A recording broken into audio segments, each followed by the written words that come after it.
Yo, Baka Yalo Kono Yalo, et oui, on se retrouve pour une petite review de Moi Désolé, un one-shot qui est disponible sur Konkuru, mais je sais que tu vas pas payer, donc malheureusement, une petite review qui va bide, pas beaucoup de lecteurs, pas beaucoup de visionneurs, donc voilà, je la fais quand même pour solidarité Dragon Ball, toi-même tu sais, parce que c'est Nicolas D. Kawaii qui a fait ce one-shot, et donc c'est un ami de Saikyo Devin, qui est aussi quelqu'un que j'invite beaucoup sur mes lives, et puis je me suis dit, tiens, allez, je vais regarder son one-shot. Allez, pourquoi pas, puisque j'ai un abonnement Konkuru, je paye évidemment, voilà, je regarde un peu ce que sont capables de faire les petits Français qui essayent de devenir mangaka, donc les petites œuvres, les one-shots. J'avais vu celui de Poisson Labo avec Void par Udiza, et là, je regarde le one-shot de Nicolas D. Kawaii. Donc il s'agit de Moi Désolé, et les amis, c'était plutôt sympa. En fait, sa patte graphique est très intéressante parce que ça nous rappelle vraiment du Dragon Ball, du Toriyama, et même du Dr. Slump. Derrière, il y a les mêmes styles de blagues, c'est vraiment très intéressant, c'est vraiment très drôle. Alors,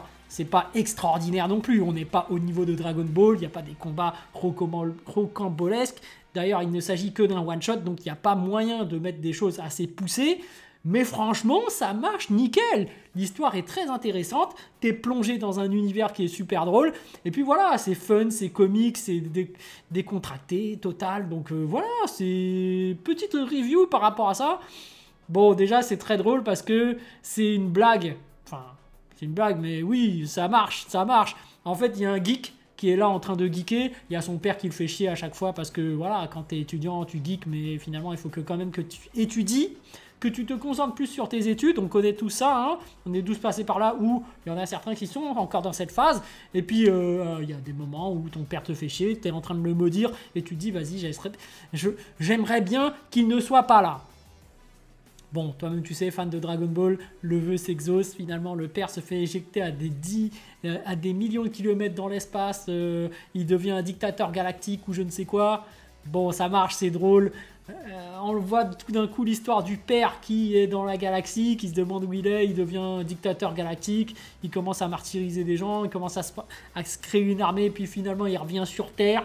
Il vient pour se venger de son fils, parce que s'il revient sur Terre, justement, il veut lui mettre une raclée pour lui avoir envoyé à l'autre bout. Mais en fait, il se rend compte que finalement, son fils, parce que justement, il culpabilise d'avoir envoyé son père à l'autre dimension, à l'autre bout de la Terre plutôt, non, plutôt à l'autre bout de la galaxie, du coup, il s'est pris au sérieux par rapport à ses études, il est devenu un grand scientifique de renom, et pendant tout ce temps, il a cherché à ramener son père. Comme quoi, parfois, tu fais des choses par instinct, par pulsion plutôt, et après tu le regrettes. Donc là, c'était pas intentionnel forcément parce que c'était juste une pensée, mais la pensée était tellement forte que ça a expulsé l'autre à des millions de kilomètres. Donc là, finalement, il a réussi à se racheter.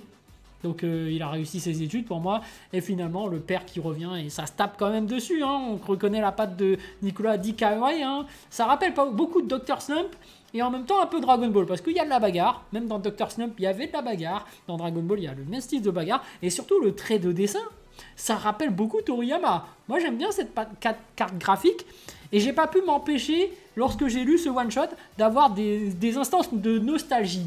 Parce que tu as des moments que ça me rappelle un peu mon enfance, hein, forcément, par rapport à tes parents qui te font chier, mais aussi, c'est sa patte graphique en fait. C'est que le dessin, des petites blagues pipi caca à la Dragon Ball, hein, à la Dr. Slump, ça te replonge dans ton enfance quand tu lisais des Dragon Ball, des Dr. Slump, des trucs à la Toriyama. C'est le genre de blague qui fait marrer, et en même temps, voilà, en fait, avec l'âge, ça te fait quand même moins marrer ce genre de blague. Faut dire les termes. Parce que, en fait, quand tu regardes Dr. Slump, Dragon Ball les débuts, quand t'es petit, t'adores, mais quand tu grandis, tu préfères Dragon Ball Z. Donc c'est la suite à partir du tome, allez, on va dire 13, 14, où là, ça devient sérieux dans Dragon Ball, et là, tu préfères quand ça devient sérieux. Alors que là, on est encore dans la tonalité fun, rigolo, blague. Donc après, en même temps, quand c'est un one-shot, tu peux pas vraiment raconter une histoire sérieuse en 25 pages. Donc là, on a un truc comique qui rappelle les débuts de Dragon Ball. Ça rappelle Dr. Slump. Je kiffe. Donc voilà, j'ai kiffé. Donc le père qui revient sur Terre, ça se tabasse avec le fils. Et finalement, les deux qui se réconcilient. Donc il y a des petites blagues de temps en temps avec ça. Mais voilà, une relation fils-père-fils. C'est cool, ça m'a touché. J'ai kiffé, tout simplement, voilà. C'était pas un truc extra, mais ça a fait le taf. Donc voilà, je voulais en parler, petite review comme ça. Allez voir ce dénommé Nicolas D. Kawaii qui est disponible sur Twitter. Il fait de très bonnes œuvres, donc c'est un dessinateur vraiment prometteur. Moi j'aime bien son style, et surtout c'est un fan de Dragon Ball, tout comme Saikyo devint son pote. Donc voilà, les deux sont potes, c'est pour ça que finalement j'ai eu écho qu'il faisait un one shot, donc je me suis dit, allez, autant les regarder pour rigoler.